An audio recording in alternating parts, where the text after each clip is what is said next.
So guys, welcome to my vlog. So ito yung yung sa mga naputulan ng ng kable diyan, clutch cable. Yan.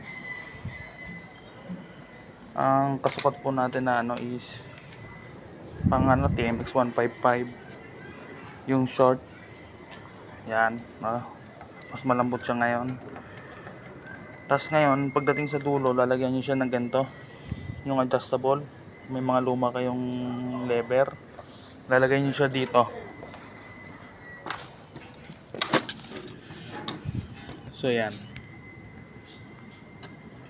Yan. Yun siya yan. Nalagay nyo mismo dito.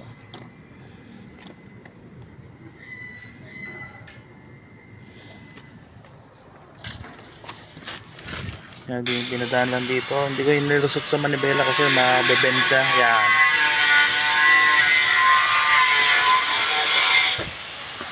Yan, sagad yan. Okay.